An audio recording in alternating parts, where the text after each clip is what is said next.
Alright, what is up guys? JaretCampisi back for another episode of the Carbon Panigale series, and this one is special because this is the final episode of the Carbon Panigale series.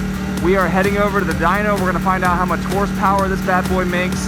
Then we're heading over to Dado's house. He's going to get to finally ride this bike for the first time. We're going to get his reaction.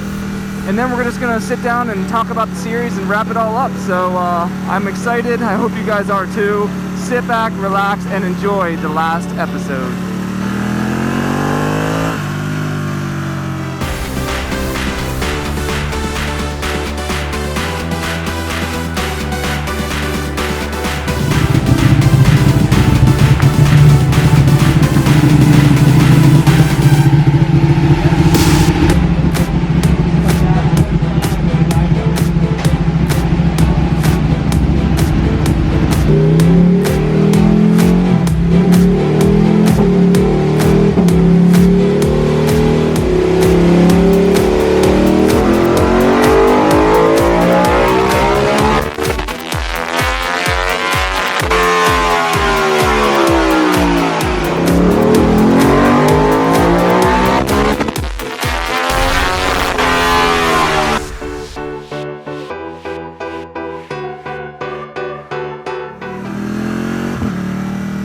Alright, so Christina's with me. As you saw, we're heading over to Carnes Performance, and Jason's gonna put this bike on the dyno for us. So there's no need to tune the bike because, as you might have known from our past episodes, we put a Rapid Bike auto fuel controller on this bike, so it actually learns the bike map and sorts out its own tune.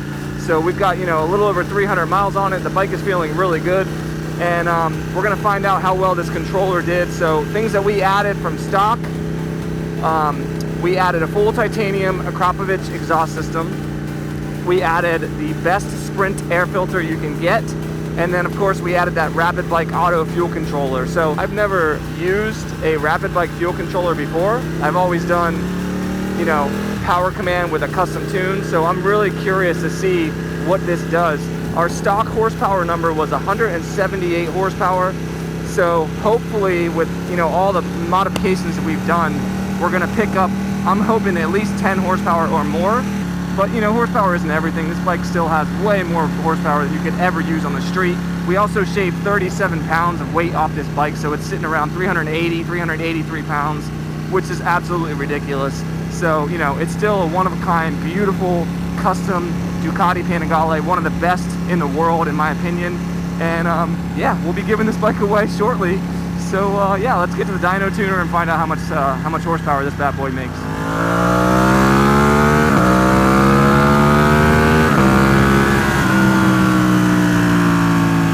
What a beast. All right, pulling into Carnes Performance. Let's park this beast and go find Jason. All right, so my pop showed up. I guess he got off work early. I told him we were gonna be here, so yeah. I wanted to show him. Here, check it out, Dad. Look at the shock, look at the spring. Oh, wow, that's black. nice. Look at the kickstand too. Wow, carbon kickstand. Isn't that crazy? It's beautiful, man. So it's completed. We're done. Very excited about what's coming next. Yeah. The dyno? Yeah. I was trying to hear it. I know. You can stand in there with me. Oh my God. Yeah. Dude, this is a big moment for me. I know. I'm so happy. You haven't been able to be here for any of these so far, so yeah, pretty epic, huh? Yeah. We're just waiting for Jason, and then yes, it is. Then we'll be ready to go. Jaret's taking it to the back.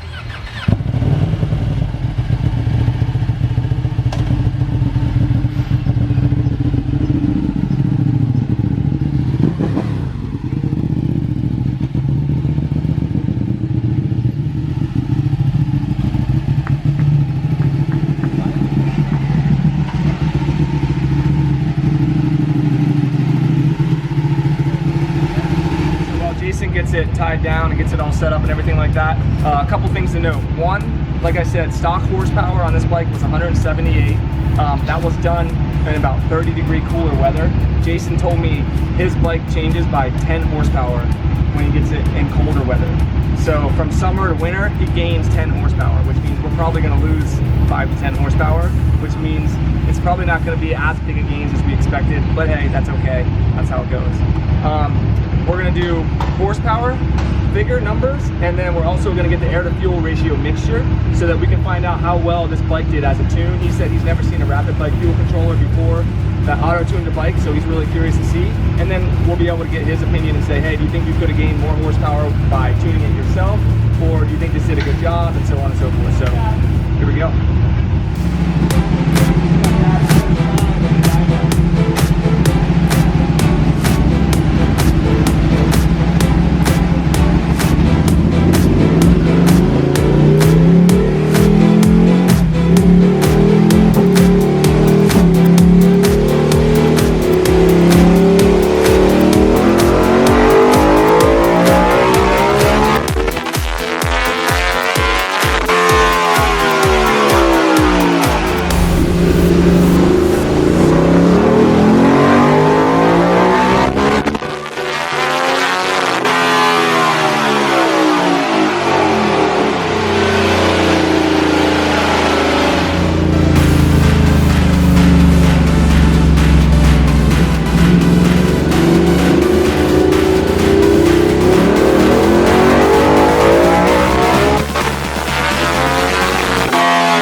So these are the final readings. We printed these out as well, but as you can see, we went from 178 horsepower to 181, almost 182. But again, he looked back at the readings. It was 64 degrees in the dyno room the day we did that first pull, and today it was 97 degrees. So about 30 degrees, almost 35 degrees warmer. Jason said definitely is going to affect horsepower, upwards of 10 horsepower. So I think in the winter, if we dynoed this bike, it'd be 190 plus, which is right around where I thought it would be. So I'm really happy with that. Also, another thing that Jason pointed out was if you look at that mid-range curve right there, 10 horsepower in the mid-range. That's probably around 6,000 to 7,000 RPMs. And also at the bottom, I told you guys how it was less clunky feeling at the bottom. Well, there you go. That just proves it. So what I was feeling was real. It actually did happen. So, you know, the auto fuel controller did seem to do a good job. Jason was saying it seemed to be a little bit lean at low RPMs and it went rich at high RPMs, which will suck a little bit of power. He thinks maybe 4 to 5 horsepower if he was going to do an auto tune, or I'm sorry, if he was going to do an actual tune with the power commander. So, you know, that's what it was. And then he looked at a couple different things. You want to pull those other graphs you were showing me? So he basically ran it at a couple of different throttle positions, you know, like 20%, 30, 50, different. This is 15%. 15%. See how lean it is? Yeah. Anything above the dotted line is lean. Yeah. Anything below it's rich. This is 25%. Pretty lean there, and then it gets rich at the end, which is kind of normal. Mm-hmm. And that's 50%. It's getting closer. Yeah. And when you tune yours, Jason, how did you try to get it right in the middle of the line there? I try to hit the line the whole way across if possible. So it's definitely those valleys and mountains you would smooth out. Yeah. Okay. And then what was the last one? And then that's 75% throttle. And this was the important one you said. And that was 100% throttle. So at 100% throttle, you can see it's going rich, which he said is definitely going to sap some power. So, you know, overall, I've never had experience with a auto fuel controller before. I would say I'm happy with it. If it was my personal bike, I probably would do a dyno, or what's it called, power commander, and I'd have Jason tune it, but that's just me. And I didn't realize he was telling me that the power commanders will actually auto tune a little bit as well. So it's not like your tune is set to whatever the conditions were. It will actually make adjustments as well, along with the ECU and stuff like that. So there's always a little bit of auto learning going on with any system. So yeah, that's it. Big thanks to Jason once again. Thanks, buddy. Appreciate it. And let's go have Dotto ride this bad boy. All right, so we decided that we're gonna have Dotto ride the bike in a whole separate episode by itself so that we can actually spend some time and really get his reaction and then sit down afterwards, similar to this. So we're gonna end the video with us just discussing the dyno numbers, talking about the whole entire project, and that's it. This is the last paid episode of the series. Again, Dotto will be riding it. That'll be a video, and then we'll do the choosing the winner June 9th, I think it's a Saturday. And then this bike will be done and gone. We'll be starting our next project. Crazy. I know. So first off, dyno numbers. I told Dotto we did a 181. He wasn't happy about it. Actually, he wasn't really mad about it. But a couple things that I told him is number one, Jason said between summer and winter, his bike picks up 10 horsepower. So he said it'd probably be very similar with this one. So that 181 in the winter is more like a 191, 192. He also said if he put a power commander and he did a custom tune, he could easily pick up another 4 to 5 horsepower. So now you're looking at 195, 196 to the wheel. And that's right around where I thought it would be. So I'm happy with that. Even though it's only 181, 182 in 97 degree dyno room. Yeah. Yeah, when Jaret was at the dyno today, all I could think about is it's friggin' hot out. Yeah. And it's humid, of course. so. But again, we did pick up 10 horsepower in the mid-range, which is awesome. And yeah, I mean, overall, I'm happy with it. The Rapid Bike fuel controller auto-tuned the bike, so we did nothing. We just had to plug it in and let it go. It's very smooth when we're riding. I'm happy with how it turned out. If it was my personal bike, I would do a power commander and custom tune. But for those who don't want to screw with stuff or pay to go to a tuner or anything like that, installing a Rapid Bike is still very, very good for the street. You're still getting plenty of power, and it's always making adjustments. So, you know, pretty cool. What do you think, Dada? I think it's got plenty of power, honestly. And if you're gonna ride this thing and it's crisp, cold, dense air outside, it's gonna feel like a hell of a monster. It really does. One thing that really surprised me in a negative way was the huge drop in the fuel curve right off the bat. Like when you crack on a throttle, I thought it was gonna be a lot smoother. Yeah.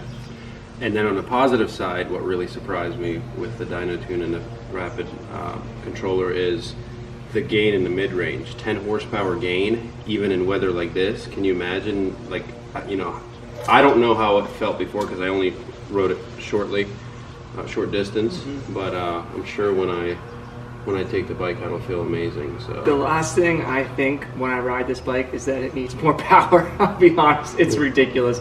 Because one thing you don't get on the dyno, but one thing I will mention, Jason did say in the winter time, not only would you pick up 10 total horsepower, but he said that mid-range bump of 10 horsepower would probably be more of like a 16 horsepower gain in the mid-range, which is insane.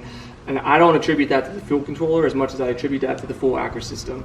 Full titanium Akrapovic system, getting rid of the catalytic converter and allowing a ton more airflow. They literally say it's going to boost mid-range performance. And the filter. Yeah, and the air filter, the sprint filter. So it does just that. But the other thing the dyno doesn't take into account is the fact that we stripped almost 40 pounds of weight off of this bike, which was already one of the lightest super bikes that you could buy on the street. Curb weight of 420 pounds is, I think, the lightest bike. Maybe the R1M is, well, I guess it's an M model, but anyway, it's one of the lightest bikes. Strip 40 pounds off that, you're looking at 380 pounds. So 181 horsepower to the wheel in summer with 380 pounds, guys. It's absurd, and I can't wait for Dado to ride it. You'll see that in the next episode. The punch of this thing is, I was hitting the red line before I even realized it a lot of times. I'd crack it open, and I put it in race mode today when we head over to the dyno. Amateur. Dude, it's so fast, guys, and it's so light. It's way too much for the street. It really is. It's insane how powerful this is. But everyone who sees it, they're just like, is that carbon? Is that carbon? And Jason's like, that's got to be a tank cover, right? And I was like, no, it's a full carbon tank. He's like, you shitting me? I was like, yeah, dude. Full body work, full carbon tank, full carbon wheels, full titanium exhaust. I mean, we went balls to the wall with this bike. There's really not much else you could do to it. So again, huge shout out to our sponsor, Moto Million. He helped us find and get all these parts. And then, you know, obviously Dado crushed it, everything like that. But yeah, I don't know. What are your thoughts on this, Dado? What do you think? When we first started, and I knew that we were doing a 1299, I didn't expect this at all. I knew that I'm a fan of white or black, huge fan. So I knew that doing the matte carbon was going to be premium and all the little finishing touches. But seeing the bike complete, Yeah. the wheels, all the carbon, you know, all the little black, you know, aftermarket parts. You know, Louis Moto came through with another amazing seat cover. You know, seeing the bike, walking into the garage and turning the lights on and seeing it, you're like, that can't be real. Yeah. You know, but I'm really happy. There's things that I would change if it was my own build, but overall, I think it's amazing, and I just cannot even begin to think what somebody's going to think when they take like possession of it and they ride it and they're like, this isn't real life. I know. I hope it's someone who knows how to ride. And these builds are like, we start a build and I'm like, here we go, you know, and it seems like they're gonna go forever. And next thing you know, final dyno, you know, let's talk about it. I'm like, no. Feels like we just gave the Daytona away. I don't want to, you know? you know? So I told Jared, I'm like, we're gonna push it off like another month just so we can ride it a little bit. But at least we'll have a couple of days. We'll have a week or two with the bike where, you know, obviously Dotto will get to ride it. I want to do some comparison stuff. Hopefully with the next bike when that comes in, I'll still have this one. Gotta check all the torques again, make sure everything's, you know, we're gonna tight go over from it. riding it. I'm even gonna take it over to the Ducati shop and I'm gonna let them go over the whole bike, and we just want to make sure it's all premium and completely perfect for the next owner. So we almost literally have an entire bike over there worth of parts. So I'm not sure what we're gonna do with those. I guess we'll see if the owner wants any of them. But honestly, I think we're just gonna start giving these bikes away as they are, and then those stock parts we can sell for cheap to people who need them and stuff like that, or hang on to in case we ever need them and things. But that's it, guys. This is basically my dream bike. That's what it was. I wanted to do a full carbon Ducati Panigale. Thanks to Manny from Moto Million and Dotto, we made it happen. And again, our patrons are the ones who fund these projects, and you know, that's the community that we have over there. They're the ones who get all the behind the scenes access. I talk to them about everything that we're doing. We kind of get their feedback and see what, you know, what direction they want to go with parts and builds and all that kind of stuff. So you know, that's why we give this bike away when we're done, because we feel like, you know, they're the ones that made this possible. So you know, one of them should get it. So that's it. 1299 full carbon. I talked to Nathan from Ducati last night. I sent him pictures of it, and he was like, "Dude, you guys really crushed it." So we also got to get out and we're gonna do photo shoots with it and take it to other locations. And what I was really hoping to do is, you know, have a meetup, take it, you know, go out, grab dinner a couple of times, see what, you know, people think about it. When our next bike comes in, which nobody knows what that is yet, I do. for us, yeah. Maybe we could meet everyone there at the shop and bring this one, and they can see the There you go. the new bike and the old bike. We'll see what happens. If we still have this bike, have them park we'll do at it. 1299 next to it, or the new bike. Yeah. You know. That'd be badass. So let us know in the comments if you guys would be interested in something like that, meeting up, seeing the bike in person before we give it away, seeing the new project before we start on it. I think that'd be really cool. And I think that's it. Teens, do you have anything to add? No. I want to go swimming. Christina, do you think this is the sexiest bike you've ever seen? Yeah. I don't think we'll ever top this bike in a build. Looks-wise. Looks-wise, yeah. This is definitely my dream bike and a lot of people's. Yeah. Anything that we do in the future, this will always be my favorite one. Yeah, I'll be honest. I think if I could have any bike in the world, I'd probably take this one. And this is too much. Jaret can't handle power. Please. Just imagine if we put Yamaha logos on it. Boom, 15 horse game. R1M. Okay. Okay. Well, I think that's it, guys. Well, we're gonna use a tripod for the rest of this episode. Teens wants to go swimming. I think that's it. Again, you're still going to be seeing more videos of this bike, Dotto riding it, us maybe taking it over to the Ducati dealer, and then of course giving it to the new owner, and then that'll be it. So yeah, I'm always sad when the series is over, but I'm really excited to see who wins the bike and give it to the new owner, and then getting started on the next project. I love planning out builds and being creative, and this is really like a dream job to me. And honestly, 2 years ago when I was working in my office, I could never have imagined even seeing a bike like this, let alone being able to build it and ride it. So, you know, to everyone who watches my videos and to everyone who shares it with friends and to all the patrons who support these projects, I really, really appreciate it. And it's literally a dream job. So thank you guys so much. Thank you, Dotto, for all your hard work. Thank you, Manny, for supporting the project through Moto Million. Thank you, Christina. Thank you for everyone who watched these videos, and see you in the next one.